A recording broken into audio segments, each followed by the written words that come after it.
Eu desejo saudar a amada igreja com a graça e a paz do Senhor Jesus, nessa bela manhã chuvosa de sábado, 16 de maio de 2020. O nosso estudo é o livro de Mateus. Nós terminamos na última lição, no sábado passado, o capítulo 5, o Monte das Bem-aventuranças, é a pregação do Sermão da Montanha. E ele vai adentrar o capítulo 6 e 7 e vai ter o seu prosseguimento. Na semana passada nós falamos do verso 30 até o versículo de número 48. E Jesus então vai fazer uma comparação metafórica entre alcançar o reino tirando um olho, uma mão ou um pé. Acho que isso é uma metáfora, ele não está falando para ninguém fazer essa mutilação, que é melhor entrar no reino faltando uma dessas coisas do que perder todo o corpo e ser lançado no inferno. Na Geena, né, que era o Vale de Rinom, era um incinerador, o lixão de Jerusalém. Ele também abordou o assunto do matrimônio, em que um homem e uma mulher só deveria ter separação, divórcio, carta de divórcio, em caso de adultério.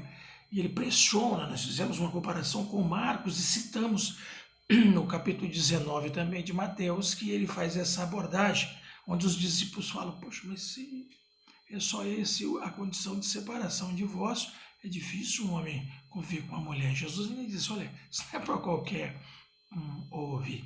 Inclusive sobre esse assunto, tive vários contatos, já passou tanto pouco tempo falando sobre esse assunto, então nós vamos produzir um vídeo, tá? E você, nesses aí, daqui a pouquinho você vai ver aí o link para você clicar esse vídeo específico sobre essa situação do divórcio e de Jesus dizer que é apenas em caso de separação. Bom, e aí então ele vai falar que não fazer juramento algum, e também disse não resistir o mal com o mal, citamos Romanos, e aí então ele fala, se alguém te ofende, é uma bofetada no teu rosto, oferecer outra face, fala da capa, da vestimenta, para que nós sejamos os filhos do Pai, verdadeiros filhos do Pai, amando o próximo e evitando contenda e conflito. E no final, então, ele diz que se saudarmos e queremos bem apenas dos que nos amam e que nos têm apreço e que ficam bem conosco, nós seríamos como os publicanos e gentios. Então, para que a gente não fosse tido como injusto e fôssemos abertos a que todos tivessem acesso a nós, devemos então ser perfeitos como o Pai que está nos céus é perfeito. Essa perfeição não é chamando ou convidando alguém para ser santarrão, mas uma vida dileta de homens e mulheres que alcançam a maturidade de fé, de experiência psicológica, sentimental, emocional e principalmente espiritual, no seu convívio com a fé e com Cristo Jesus, o nosso Salvador. Agora nós vamos entrar no capítulo 6, o verso 1 em diante, e vamos então usufruir esses momentos da palavra da verdade de Deus no nome de Jesus. Diz assim o capítulo 6, Jesus continua o Sermão da Montanha e vão ser analisados 3 tópicos. Isso é importante para nós. 3 coisas importantes ele vai falar. Ele vai falar da esmola, da oração e do jejum. Então vamos lá. Guardai-vos de fazer a vossa esmola, disse Jesus, diante dos homens, para serdes vistos por eles. Aliás, não tereis galardão junto de vosso Pai, que está nos céus. 2. Quando, pois, deres esmola, não faças tocar trombeta diante de ti, como fazem os hipócritas nas sinagogas e nas ruas, para serem glorificados pelos homens. Em verdade vos digo que já receberam o seu galardão. Continua Jesus no verso 3. Mas quando tu deres esmola, não saiba a tua mão esquerda o que fez a tua mão direita, para que a tua esmola seja dada ocultamente, e teu Pai que vem em secreto te recompensará publicamente. Então é de extrema importância estarmos atentos a essa palavra. Os judeus naquela época, principalmente os fariseus, os hipócritas, né? Eles davam as suas dádivas para os outros, para serem vistos, percebidos, aparecerem publicamente, as pessoas os reconhecer aquele religioso, reconhecer aquele doador misericordioso. Então Jesus vai já chegar resolvendo isso aí, entendeu? Ele vai falar, não, as suas dádivas têm que ser dadas em oculto. A sua mão direita não precisa saber o que está fazendo a sua mão esquerda. Essas coisas fazem os hipócritas, aqueles que querem se aparecer. Existe um teólogo hebreu cristão, Paul Levertov. Ele dizia assim, embora os discípulos devam ser vistos praticando boas obras, eles não devem fazer boas obras com o objetivo de serem vistos. Muito interessante o posicionamento dele. É isso mesmo. É exatamente isso que Jesus estava apresentando. É exatamente disso que Jesus estava falando. Ele vai dizer, olha, vocês têm que fazer boas obras. Essas obras têm que ser vistas, entendidas e compreendidas pela população em geral, pelas pessoas em geral. Mas você não pode fazer essas obras para você aparecer. Não é desse jeito que lida-se com as coisas, não é desse jeito que lida com as boas obras. E ele, então, quando ele está dizendo aqui, quando você der a esmola, não toque trombeta nem nada disso, porque ele diz, em verdade vos digo que já receberam o seu galardão. Essa palavra receberam aí, no grego koiné, né? No estilo helenístico, apecou-se. E a palavra é apecou-se. E ela era colocada em recibo. A conta foi paga, né? De recibo, está plenamente paga, sanada a dívida, sanada a conta. Então, quando ele diz aqui, já receberam o seu galardão, Jesus está dizendo, olha, eles fizeram para se mostrarem, mas o que eles fizeram beneficiou o outro, e o galardão dele está isso aí, todo mundo viu ali, olha que homem religioso esse aí, né? Olha que espécie de religiosidade essa pessoa está vivendo. Então, isso é muito sério e devemos estar atentos a isso. No 3, ele declarou que a tua mão direita der, a esquerda não saiba, não precisa essa firula toda. E para que seja dada ocultamente. Diz assim no verso 5, Jesus, e quando orares, não seja como os hipócritas, pois se comprazem em orar em pé nas sinagogas, nas esquinas das ruas, para serem vistos pelos homens. Em verdade vos digo que já receberam o seu galardão. Novamente a mesma palavra. O galardão que eles estão recebendo é justamente esse aí. Das pessoas acham, olha que homem religioso, que homem misericordioso, olha como ele ajuda, como ele faz o bem para o outro. Fica restrito a isso aí. O galardão que eles recebem é esse aí, desse reconhecimento aí público, que parece ser grande coisa, que Jesus aqui está aqui nesse texto condenando. Mas tu, pondo orares, diz Jesus, entra no teu aposento, fechando a tua porta, ora a teu Pai que vê o que está oculto, e teu Pai que vê o que está oculto te recompensará. A recompensa vem de Deus. A recompensa, o galardão das nossas atitudes e ações vem da parte de Deus. Então Deus nos recompensará. Ele fará com que seja conhecido e reconhecido publicamente aquilo que fazemos.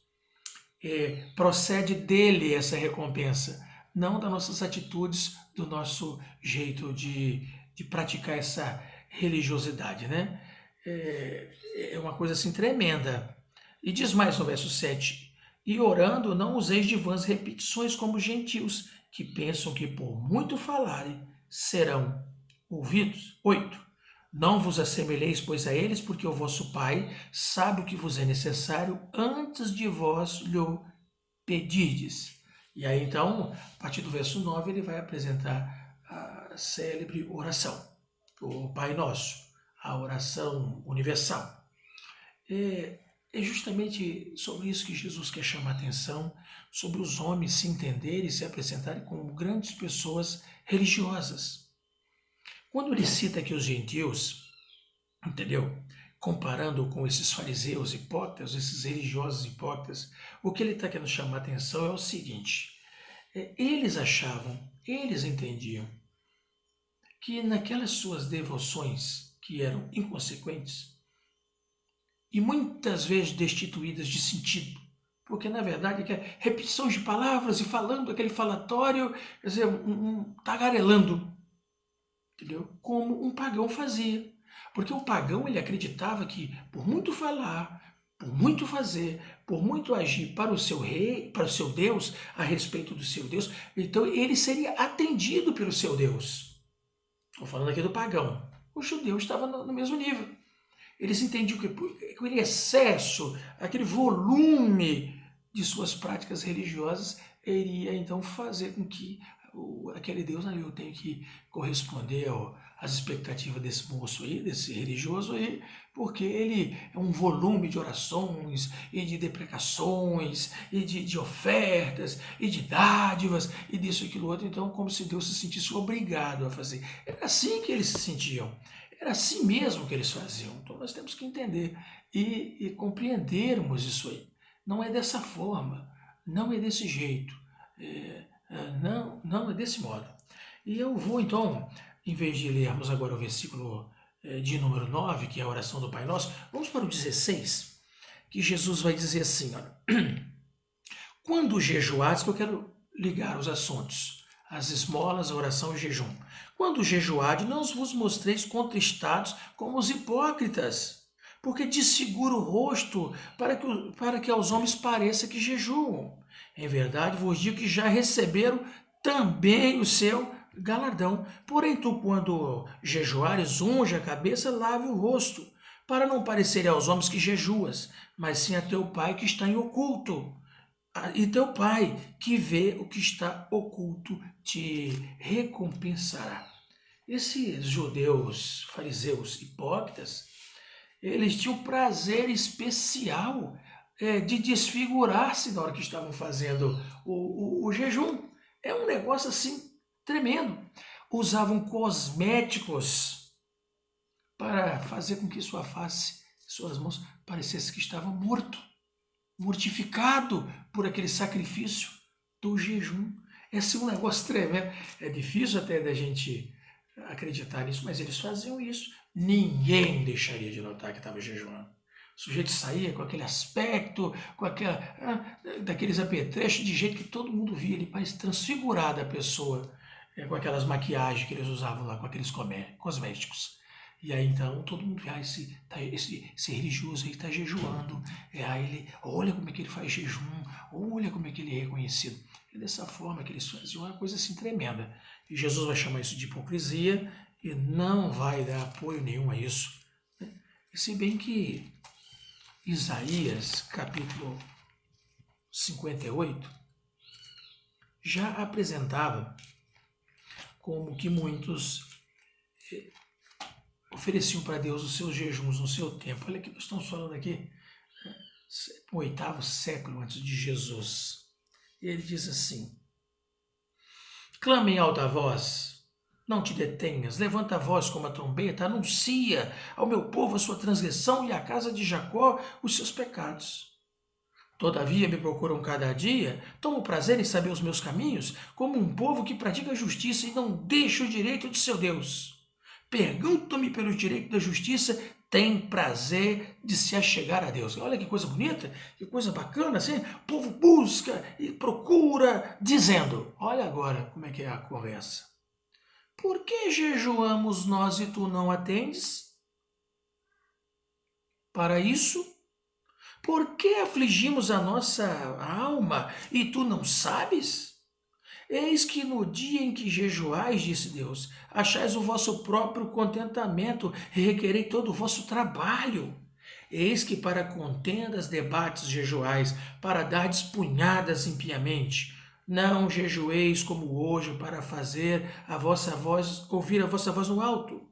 Seria esse o jejum que eu escolheria, que o homem um dia aflige a sua alma e que incline a sua cabeça como junco e estenda debaixo de si pano de saco grosseiro e cinza, chamarias tu a isso jejum e dia aprazível do Senhor?